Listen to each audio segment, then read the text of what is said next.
Today we unveil a lasting memorial to Colonel H. Weir Cook in the terminal that bears his name. I was personally reluctant to take on the lead of this project when approached by Brigadier General Jim Bowerly on behalf of the Military Veterans Coalition and the Weir Cook Memorial Project. I initially said no. On the way home, I couldn't help but remember the number of times my father brought me out here to watch airplanes back in the 40s. And my father was a big supporter of Colonel Cook and all the people that really built this nation's aviation industry. He proudly told me about Cook and other legends who helped enhance aviation in its formative years. As I drove, I thought, you know, this is the right thing for me to do. If I, as a retired military officer, cannot get involved in a worthwhile project, I ought to be ashamed. After all, one of the proud legacies of men and women who serve in the military is taking care of our fellow soldiers, sailors, and airmen. This is what we do. We never forget our heritage. So I called Brigadier General Bowerly and said, I'll do it on one condition. I'm not very good at raising money. Would you please do that for me? And he said yes. The last 2 years have been a personal labor of love, and I thank everyone involved, especially my understanding wife, for their support. Our intent all along is to preserve the historical legacy of Colonel Cook, to share that with everyone who enters the Weir Cook Terminal. Colonel Cook was not just a war hero and an ace. He was, according to the words of Charles Lindbergh, the most influential man in aviation between World War I and World War II. In the 1930s, Colonel Cook, sponsored by the Pennant Syrup Company, started the Pennant Flying Corps that introduced youth to this nation to the fast-growing field of aviation. He devoted his time twice weekly on radio shows and broadcasts, and he flew to airports around Indiana and the Midwest to give ground instruction to young people. This flying corps was established long before today's Civil Air Patrol, which was started in 1941. Our effort with what you're about to see was a total team effort. Let me introduce the wonderful people that made this happen. They'll just have to raise their hand. First, let me introduce our Weir Cook Memorial Project team, Miss Christy Brody. She's the Weir Cook Memorial Project President. It's her vision that got this going. Brigadier Jim Bowerly, the Project Finance Chairman. Colonel Andy Gotherill, Project Technical Advisor. Colonel Jim Sweeney, Project Legal Counsel. Lieutenant Colonel Ron Martin, Chair of the Military Veterans Coalition of Indiana. The Military Coalition of Veterans organizations continues to be the impetus behind this project and many other projects. Major Mill Compo, the project administrator and my assistant. That guy has done everything in lockstep with me. Thank you so much. We are also really appreciative of the number of veterans and veterans organizations, members of the coalition, too numerous to mention, that are here today. But it's through your support this project was pushed forward and came to fruition. We're especially proud to have so many of Colonel Cook's grandchildren and family members with us today. Mr. Tom Cook, who is a grandson of Colonel Cook. Tom, where are you? There he is. And we have 4 of his granddaughters. Miss Kathy Polk. Where's Kathy? Okay. Miss Margaret Locke. They're all over there together. Miss Dorothy Mann. And Miss Maureen Cook-Pennick. One person not here is Miss Connie Tinbrink. She was instrumental in getting Grandpa's nose right. Which actually served us well because it made him look a little bit younger, according to Bill. We also have a cousin, Ralph Cook, and his family with us here. Thank you for being here.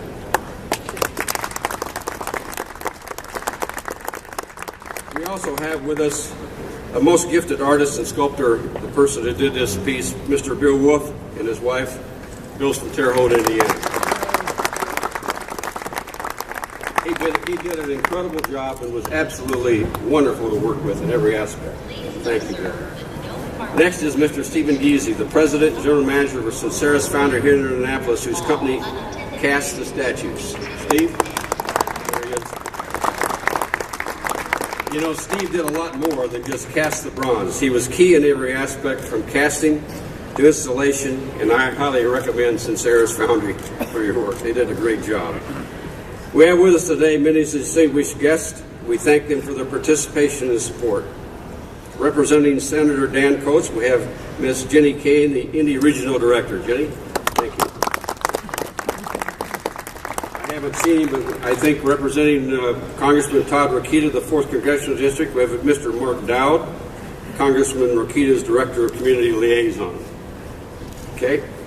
Representing Mayor Greg Ballard, and someone who will be saying a few words later, is Mr. Carlos May. State Representative Carly Mason of the 92nd District is in session and couldn't be with us today, but she's kept abreast of this project every step of the way. Okay, representing the Indianapolis International Airport Authority Board, we have 3 members.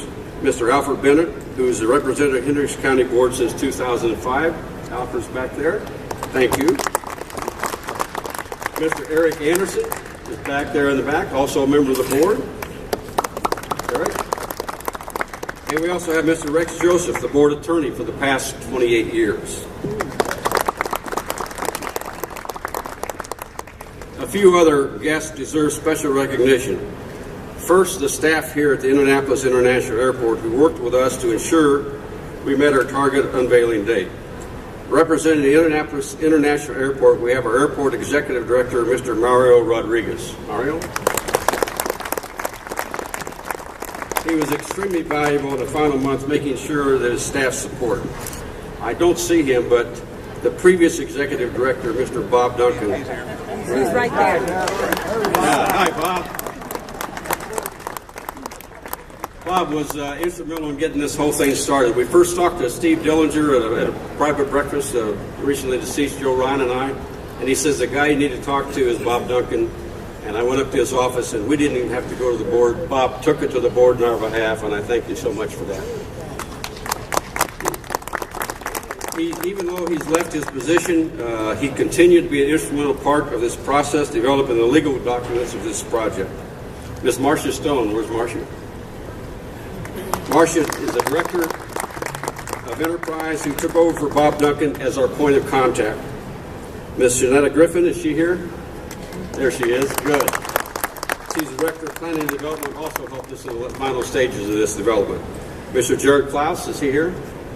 He's the airport engineer who was invaluable. How about Mr. Robert Jones? He's not here. He's probably, is he? There he is. He's my man, let me tell you. He's the airport building inspector, a real delight to work with. He was here all night long during the installation of the statue, and he was great to work with. Ms. Angela Kane. Angela? There she is. You know her from Newsday. She's the Director of Public Affairs. She did the heavy lifting on the airport front in our limited time frame since she was just hired in January. Ms. Kathleen Charlie, is she here? She's good. Kathleen is a senior administrative assistant, helped us so much. Mr. Joe here is Joe here? Joel is a legal counsel here at the airport, and he helped when we signed the final paperwork with him. Our most important partners in this project are our donors and our sponsors. All of the sponsors are listed in the brochure that's handed out. If you don't have the new brochure that's handed out, I've got some up here. And I want to recognize publicly and thank the 7 sponsors whose contributions are remembered permanently on our adjoining kiosks. First, our 3-star sponsor, Rolls-Royce North America, represented here today by Mr. Phil Burkholder, Executive Vice President of Engineering and Technology, Rolls-Royce Defense. Thank you, Bill. Rolls-Royce underwrote half of this project. Also here is Mr. George McLaren, the External Communications Manager at Rolls-Royce Defense. George, thank you. Next, I'm going to do this in alphabetical order.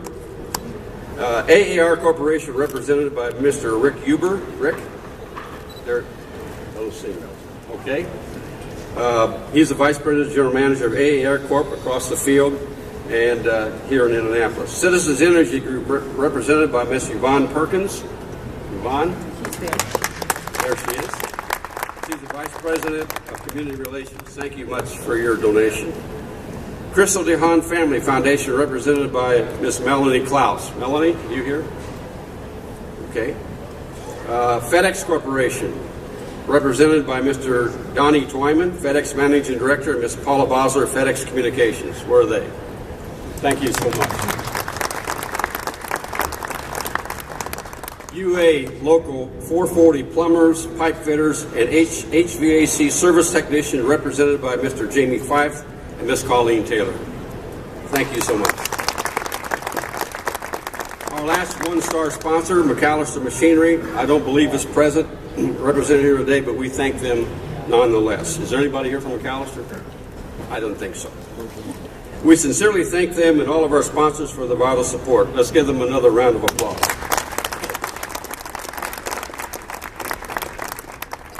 This project would not have been a success without our key Indiana industry partners who both advised the project and helped us develop, transport, and install the statue, the base, and the display kiosk. First and foremost, again, Bill Wolf and Stephen Giese. Besides Bill and Steve, Indiana Limestone Fabricators of Spencer, Indiana, represented by Brad Mobley, they did the base. Coppinger Exhibits, owned by Mr. Mike Coppinger and represented by Ms. Jennifer Rutherford. Jennifer, where are you at? Where is she? I know she's there. There she is. Great. Jennifer was our go-to person and account executive. Our graphic consultant there was Edwina Lorario. F.A. Wilhelm Construction installed the base for us, and they are represented by their president, Mr. Phil Kinney. Thank you, Phil. Their project manager was Mr. Mike Beresford, who couldn't be with us today. He's out working for Phil. Mike and his people were fabulous, absolutely fabulous, in assisting us with this installation. The Weir Corporation developed and printed our various brochures and are represented by Jim Royal. Jim, where are you? Thank you. Take one of these. Transportation of our base was provided by Brody Campbell Incorporated, represented by Christy Brody and her father-in-law, Greg Brody. I don't think Greg's here, but Christy's here. Legal counsel for, you got to have legal people involved when you do something like this, for the project was provided by Colonel Jim Sweeney, an attorney at Barnes & Thornburg. Jim is soon to be the next national president of the Reserve Officers Association of America and the second national president that came from the state of Indiana. Jim's great work. It is noteworthy that the entire project has been completed using Indiana companies, Indiana labor, and an Indiana artist. Let's give ourselves a round of applause. Now I would like Bill Wolf, Steve Giese, Tom Cook, and his four sisters to come up and commence the unveiling of the statue.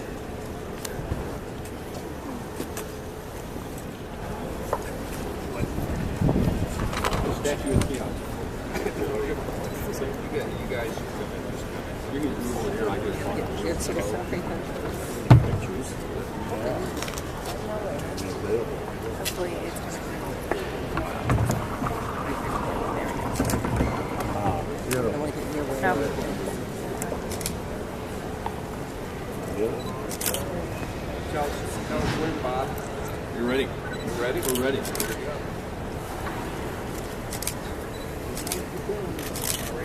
Oh, that's beautiful.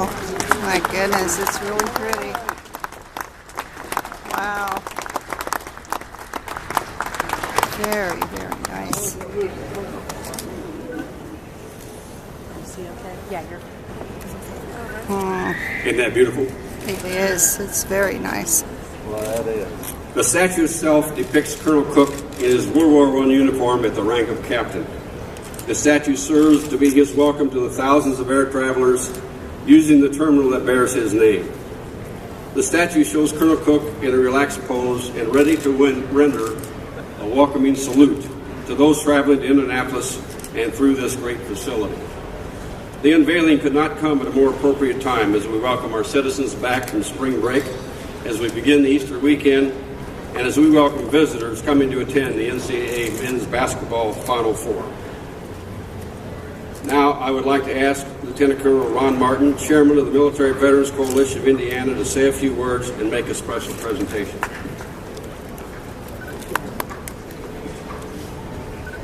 Well, first off, let me publicly and personally say thank you to Bob and Jim and Christy and Bill and Andy and all those that have gone before us, and those currently that have worked so hard with the Military Veterans Coalition and the Weir Cook Memorial Project. This has been a 10-year project so far, and we're not done yet. Again, I represent the Military Veterans Coalition of Indiana. It's a group of about 33 veterans organizations that have joined together to advocate, celebrate, and educate veterans in the state of Indiana. We advocate down at the State House for veterans benefits, and you can imagine we've had a challenge this year. Also, we celebrate the achievements of great military veterans in the state of Indiana, and we educate veterans and their family members on the benefits that are available in this state. But today is a day to celebrate, and we're here today to complete the aha moment as we now remember and memorialize a great American veteran, Colonel Harvey Weir Cook. Today, we veterans honor one who has paid the ultimate price in the name of freedom and peace, one who surrendered his dreams to preserve the hope of our nation, and who fought to keep America free. Above all, in order to repay our debt to him, we must recognize his service, respect his devotion to duty, and mirror his devotion by doing whatever it takes to ensure the purpose for which he fought will forever be remembered. Last year, I visited many of the war memorials in downtown Indianapolis and came across a quote from our governor: "Honor the dead, cherish the living, and preserve in immortal memory the deeds and virtues of all, as an inspiration for countless generations to come."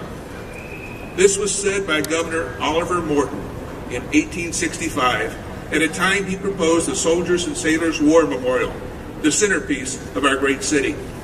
It was not until 10 years later that a small group of veterans took up the cause to propel General Morton's dream to reality.